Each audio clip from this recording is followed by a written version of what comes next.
بسم اللہ الرحمن الرحیم۔ تدبیر مشروب، پانی وغیرہ کے اصول۔ مشروب پینے کی ہر قسم کی اشیاء، پانی، شربت، شراب وغیرہ۔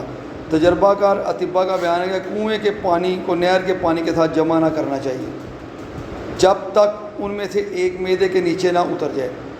سب سے عمدہ بہتر پانی نہروں کا ہے، خصوصاً ان نہروں کا جو صاف ستھری زمین پر بہتی ہوں، کیونکہ ان کا پانی بری علائشوں سے پاک ہوتا ہے، یا پتھریلی زمین پر بہتی ہوں کیونکہ ان کا پانی عفونت کو قبول نہیں کرتا۔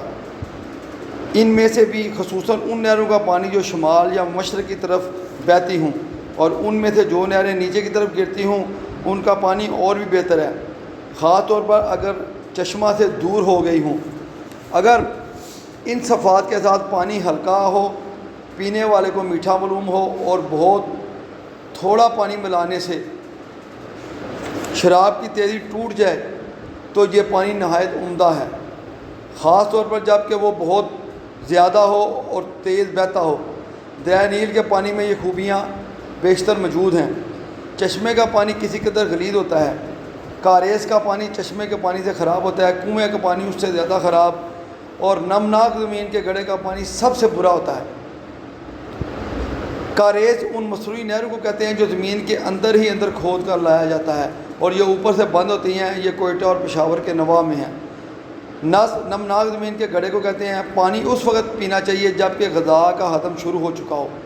کھانا کھانے کے بعد ہی پانی پینے سے غذا کچی رہ جاتی ہے، اور کھانا کھانے کے درمیان پانی پینا تو بہت ہی برا ہے۔ البتہ بعض لوگ ایسے ہوتے ہیں جن کو غذا کے ساتھ پانی پینے سے فائدہ ہوتا ہے، کیونکہ ان کے معدے گرم ہوتے ہیں۔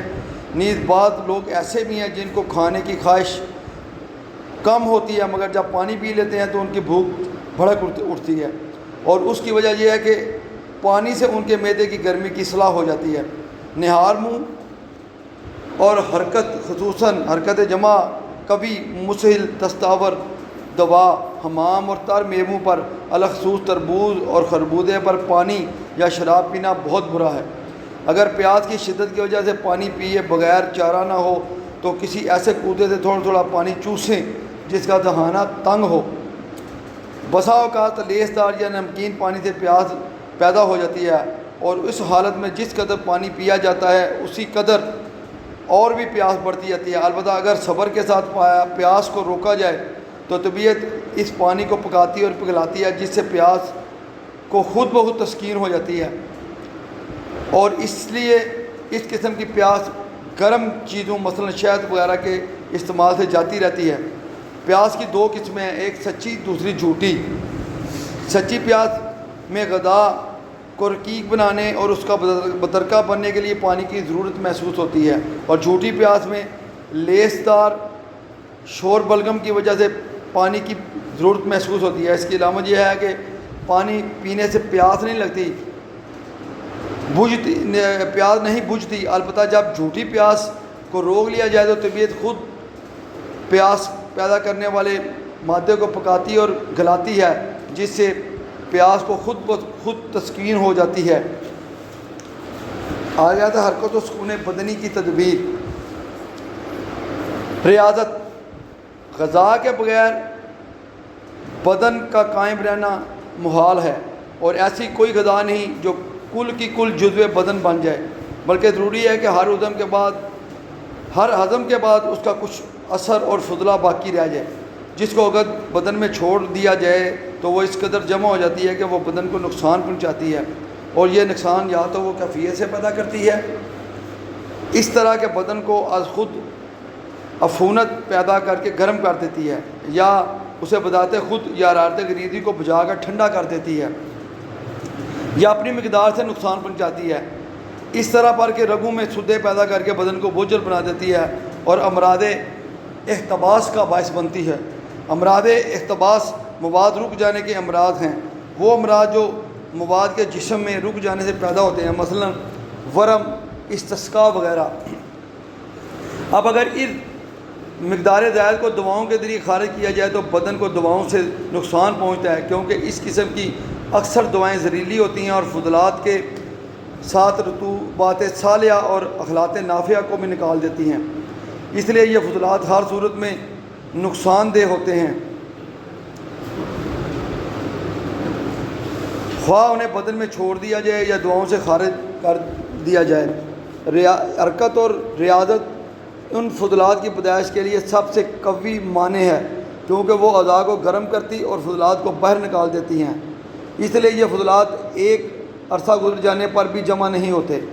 حرکت اور ریاضت سے بدن میں ہلکا پن، خوشی پیدا ہوتی ہے، وہ غذا کو قبول کرتا ہے اور جوڑ سخت ہو جاتے ہیں، وتر، رباط اور پٹھے قوی ہو جاتے ہیں، جملہ مادی اور اکثر مزاجی امراض سے نجات ملتی ہے، بشرطے کہ حرکت اور ریاضت اعتدال اور مناسب وقت پر تدبیر کے ساتھ کی جائے۔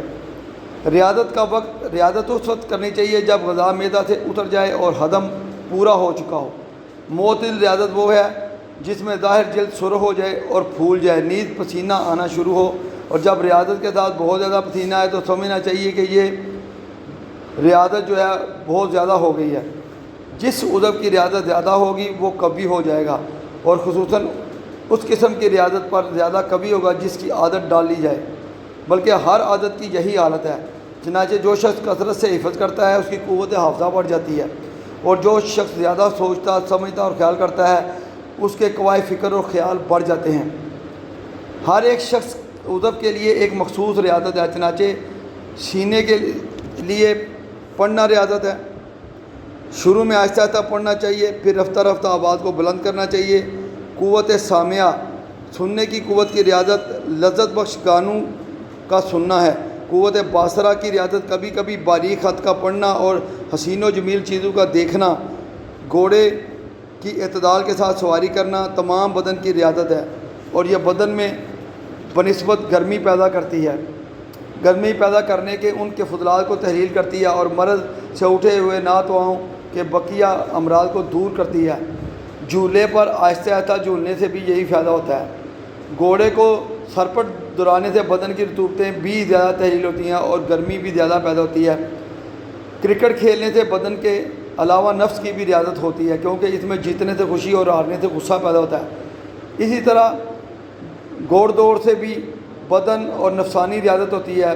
کشتی کی سیر اخلاق میں تحریک اور ہیجان پیدا کرتی ہے، نیز جدام اور استسقاء وغیرہ مثبت امراض کو جڑ سے اکھاڑ دیتی ہے، اور اس کی وجہ یہ ہے کہ کشتی کی سیر میں مسرت اور شادمانی اور خوف اور غم کی مختلف کیفیتیں پیدا ہوتی رہتی ہیں۔ کشتی کی سواری معدہ اور قوت ہاضمہ کو طاقت دیتی ہے۔ جب اس میں متلی اور قے ہو تو اسے بند نہیں کرنا چاہیے، کیونکہ اس سے فضلات خارج ہو کر بدن کو فائدہ ہوتا ہے۔ ریاضت دو طرح کی ہوتی ہے، ایک عام اور دوسری خاص۔ عام تو وہ ہے جس کا فائدہ بدن کو پہنچے، اور خاص وہ ہے جس کا فائدہ کسی خاص عضو کے لیے مخصوص ہو۔